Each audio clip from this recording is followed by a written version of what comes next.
Today, we're getting a bit personal with you guys because we're talking everything about our RV bathroom, but in particular, a couple of upgrades that we have made recently that has made it so much more enjoyable. One of these upgrades even lets us turn on hot water from our phones. So let's get into it.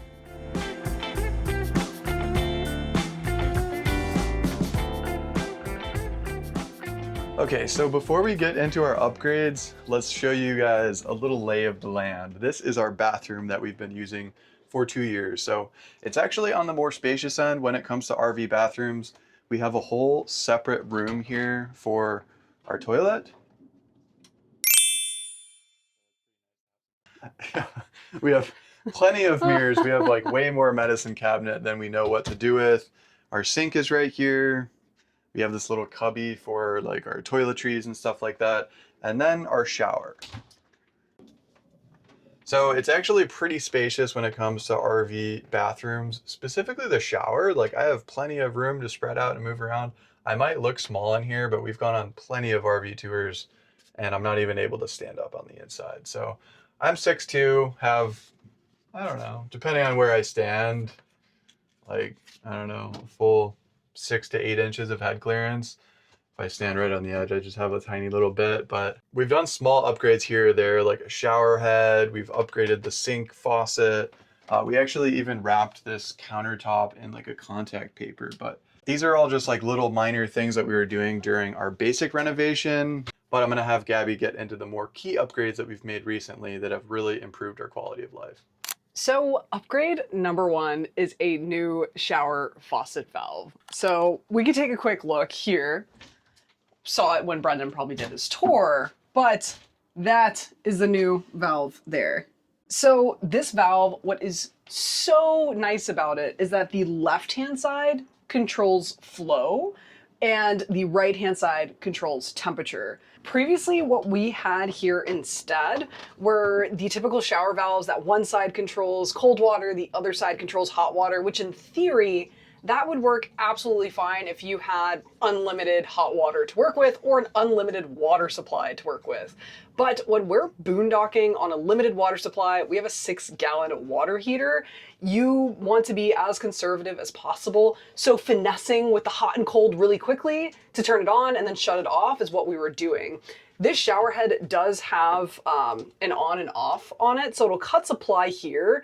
But in our experience from any of these like cut supply on the shower head, they don't 100% cut it off. It just made it a really slow dribble still coming from here. And also there was like an overflow on the old setup here. So even though it thought it was off, it was still wasting water. So all around was a really frustrating experience when you're trying to just enjoy your shower after a long day. And we just had to keep finessing with those to where with this, it has a built-in thermostat. So this right-hand side, we have found the perfect temperature that we like. I don't even know what the temperature is, but it feels great. So if I were to twist this down, it would be colder, twist it up, it'd be hotter. But now all we have to do is only twist this side. So when we turn this on, then it just comes out to the temperature that we like. So I'll just show you really quick. So we twist this up, then that's getting to the flow. And I will say that this probably takes, when our hot water heater's on, it'll take maybe, I would say under 10 seconds to get to the desired temperature once your hot water is already all heated up. That is keeping in mind, our water heater is also like directly next to the shower. So it probably couldn't be faster. And this shower faucet valve cost us $70. After everything was done, totally something that I wish we did. We've been living this for 2 years now, and I cannot believe that we just did this. This has been such a big quality of life improvement. When it comes to installing this, you can see the old outline here of this rectangle of where like our old shower faucet valve was held up against, just the discoloration there. So you have to be able to get behind this, and that's why there's this little cutout here. So the question for us initially was, how do you get behind this? In your shower, it might be a bit more obvious if it's directly against a wall. The answer for us was going into our pantry here, and this comes out, not entirely, but you can put the camera in there, and that panel is taken off, and that hole right there is our access valve to the back. So we did have to take this entire shelf out in order to get back there, but Brendan did a great job. Since we're talking about shower stuff, this is probably a good time to mention that multiple times now we have had to fix our water heater. So our water heater is right out here on the outside of the RV. There's an access panel on the outside, and then there's also an access panel on the inside. This is a gas electric water heater. And since we bought this RV, it actually never worked on the electric side of the water heater. And we also had to actually fix how this works on the propane side. So at first we didn't know if this water heater didn't work at all or if it was just messed up wiring or stuff like that. But we posted a whole separate video on how to diagnose issues with specifically the propane side of a water heater. So we got that side of it fixed and it worked great for us while we were on the road, just running the water heater off of propane and using it when we needed to. We do have onboard propane in the RV, so unfortunately, it's not the easiest thing to fill up. So while we're back here in Key West, we don't really want to be pulling our RV in and out of our spot because we're really tight in here and we'd have to pull it out in order to fill up the propane. So we thought it would be a good time to configure the electric side of the water heater and get that working so that we can have on-demand hot water whenever we want. So in order to do that, I had to go into this panel. There's an access panel for the electric side of the heater, and take some of this apart to diagnose why we weren't getting power here. There's actually a switch back here that controls how you turn the electric side of the water heater on. So I had to diagnose. I considered running a dedicated line, but I ended up pulling power off of this outlet right here in order to power the electric side of our water heater, and now it works great. This probably isn't the most official way of doing things. It would be better to run a dedicated line straight from our electrical box over to here, but I don't have access to any of this behind the shower, behind the cabinet. This area would be extremely challenging to run a new dedicated line without tearing everything off, so this works really well for now. So Brendan did all of his fabulous work to get our water heater working, and it just had an on-off switch. So pretty much what that looked like for us is that we would come home after, say we're out running, we're all sweaty, we get back, okay, let's turn on the water heater. Then we would probably wait 20 to 30 minutes and then take a shower. So we're just hanging out in here all stinky, right?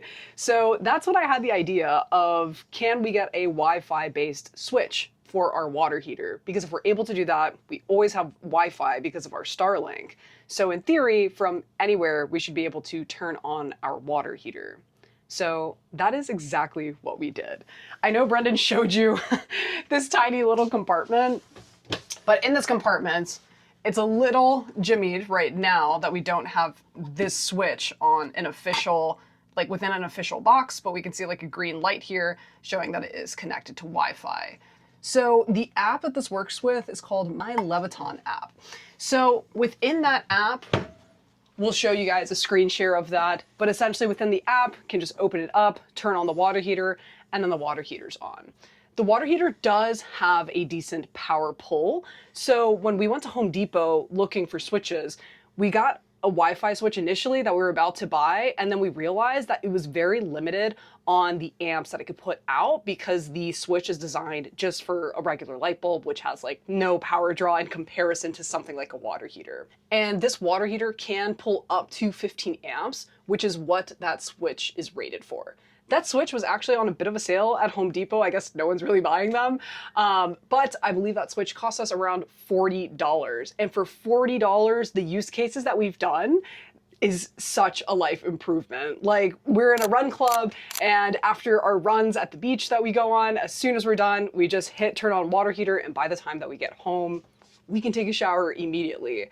And to address the question of why don't you just leave your water heater on all the time to be able to run everything, the quick answer to that is that we run on 30 amps. So when we are pulling, say our AC is running all the time, if we want to microwave some food, as simple as running some multiple things in combination with a water heater, you're gonna be tripping your breaker all the time. And honestly, we don't need hot water unless we're showering. So for us, it feels excessive in order to be pulling all this energy for something that we're only doing every other day or so. So with comparing these two installs, Brendan, you really have the better perspective here, but which one would you say was harder to install? Overall, harder to install was the shower faucet, but a big part of that was just the access panel behind. As I was watching other videos, some other RV showers, it seems like it's much easier to just unscrew the existing faucet and put a new one in. But ours was basically bolted from the back, so we had to access the back in order to switch that out.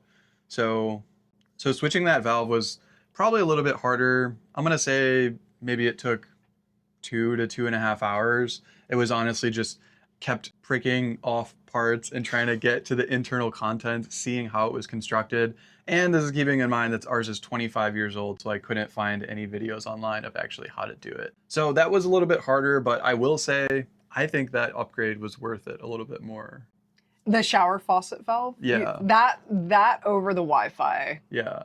Switch. If you were gonna do just one, I would do the shower faucet because I would agree. You don't need to be connected, and not everyone is connected all the time, but having smart home stuff is cool, and we kind of have the luxury of being able to do that with having Starlink all the time, but not everyone has that. But that has been super nice as well to be able to control that from anywhere we are. The Wi-Fi switch, I will say that this is much more of an upgrade if you are full timing in your RV, if you're showering a ton in your RV.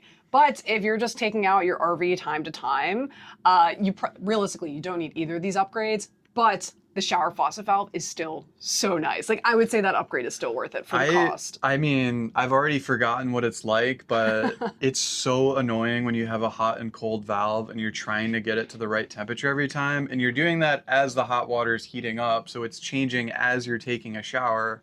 Just really not ideal. And now we like set it and forget it. I do tend to like the water a little bit hotter than Gabby, so I may tweak it a little bit. But for the most part, you're just turning the water on and off. Super simple.